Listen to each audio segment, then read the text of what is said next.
మీ అందరికీ తెలిసిందే. విలువల విద్య థర్డ్ లెసన్ ఈరోజు. సాటి లేని మేటి అన్ని దానములను నన్న దానమే గొప్ప, కన్న తల్లి కంటే కనము లేదు, ఎన్న గురుని కన్నా నెక్కుడు లేదయా, విశ్వదాభిరామ వినురవేమ. అన్ని దానాల్లోకి అన్నదానం చాలా గొప్పది. అన్నం లేకుండా ఏ ప్రాణి బ్రతకదు. ఒక పక్క అన్నం దొరకాక ఆకలితో ఉన్న వ్యక్తి దగ్గరికి వెళ్ళి మన నీతి గురించి చెప్తే వింటాడా? ముందు దొంగతనం చేసైనా, అంటే ఏది ఏమైనా ఆకలి వేసినప్పుడు మనం వెళ్ళి వాళ్ళ దగ్గర నీతులు చెప్పడం అలా చేయకూడదు. ఫస్ట్ ఆకలి తీర్చాలి. ఎంత బంగారం ఇచ్చినా వెండి ఇచ్చినా చాలు అని ఎవ్వరూ అనరు. కానీ కడుపు నిండితే ఇంకా వద్దమ్మా చాలు అని తృప్తిగా అన్నదాత సుఖీ భవ అని వెళ్తారు. అందుకే చాలా టెంపుల్స్లో ఈ మధ్య అన్నదానం అనేది జరుగుతూ ఉంది. సెకండ్ వన్, అమ్మ. చూసారా, అమ్మ చెప్పే మాటలే బిడ్డలకి ఎక్కువ ఎఫెక్ట్ అవుతాయి. అలాగే గాంధీ గారి మదర్ పుతలీబాయి గారు చిన్నతనంలో చెప్పిన మాటల చేత గాంధీజీ ప్రభావితుడై అంత గొప్పవారయ్యారు. అలాగే శివాజీ మహారాజ్ తల్లి జిజియాబాయి చెప్పిన మాటల చేత అంత గొప్పవారయ్యారు. జిజియాబాయి మీకు తెలిసే ఉంటుంది, ఛత్రపతి శివాజీ మదర్ నేమ్. భగవంతుడు కూడా అవతార స్వీకారం చేసినప్పుడు తల్లి యశోద ప్రేమకి అంతగా కట్టుబడిపోయాడు. శ్రీకృష్ణుడి పెంచింది ఎవరు? యశోద కదా.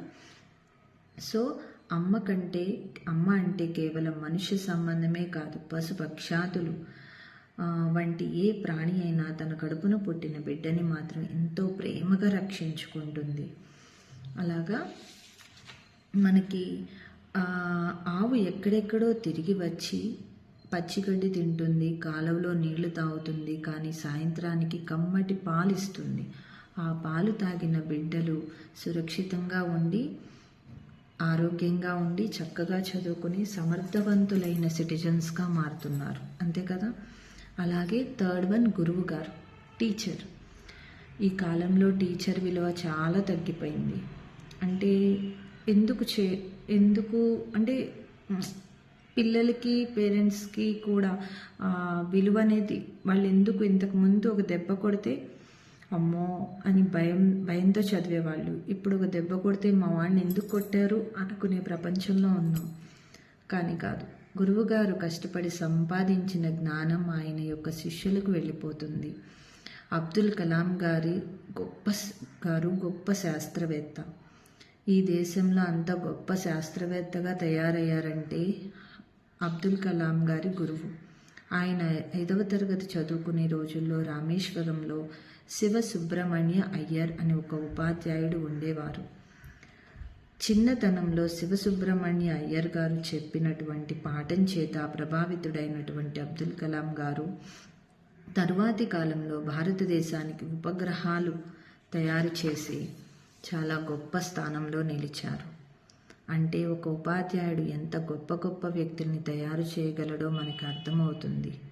అందుకే గురువు లాంటి విశిష్టమైనటువంటి వ్యక్తి లోకంలో వేరొకరు ఉండరు. అన్నం యొక్క విలువ తెలుసుకోవాలి, అమ్మ యొక్క స్థానం గౌరవం తెలుసుకోవాలి, గురువు గారి యొక్క గొప్పదనం తెలుసుకోవాలి. ఈ మూడింటి యందు పరమ గౌరవ భావంతో జీవించాలి. అది థర్డ్ లెసన్. దీన్ని బట్టి మీకు అర్థమైంది కదమ్మా.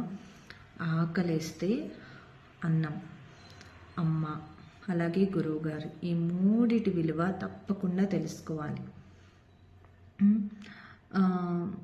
ఒక టీచర్ ఒక స్కూల్కి వచ్చి 9 o'clock కల్లా క్లాస్ స్టార్ట్ చేయాలి అంటే ఎంత కష్టం ఉంటుందో తెలుసా?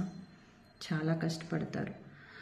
మార్నింగ్ 4కో 5కో లేచి ఫ్రెష్ అయ్యి గ్యాస్ ఆన్ చేసి టీలు, టిఫిన్లు, పాలు, క్యారేజ్లు, అన్నం, కూర, చట్నీలు, నాప్కిన్లు, సాక్స్, రిబ్బన్లు, స్నానాలు, బట్టలు, స్పూన్లు, బ్యాగ్లు, బాస్కెట్లు ఇచ్చి టైంకి వాళ్ళని పంపించి వీళ్ళు రెడీ అయ్యి వీళ్ళు తినక క్యారేజీలు కట్టుకొని గబగబా బస్సు ఎక్కి గబగబా కరెక్ట్గా ఆ లాంగ్ బెల్ కొట్టే టైంకి బెల్ కొడతారు కదా, ఆ టైంకి వెళ్ళి ప్రేయర్కి అటెండ్ అయ్యి పిల్లల్ని లైన్లో నుంచోబెట్టి వాళ్ళు డిసిప్లిన్గా ఉండి ప్రేయర్ చేసేలాగా చూసి మళ్ళీ క్లాస్కి వెళ్ళి క్లాస్లో కరెక్ట్గా ఆ టైంకి అటెండ్ అవ్వాలి అనే ఆతృతతో వాళ్ళకి తన జ్ఞానాన్ని చెప్పాలి అనే ఆతృతతో వాళ్ళు తిన్నారో లేదో కూడా పట్టించుకోకుండా ఉన్న 40 మంది పిల్లల్ని చూసుకోవాలి,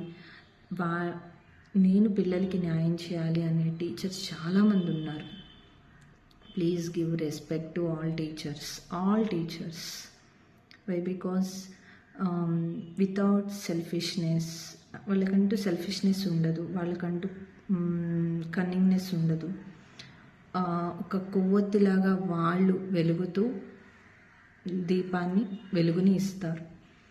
సో వాళ్ళు కరిగిపోతూ వెలుగునిస్తారు. సో అన్నం, అమ్మ, టీచర్ వీళ్ళకి వెలుగునివ్వండి. అదే థర్డ్ లెసన్. Thank you.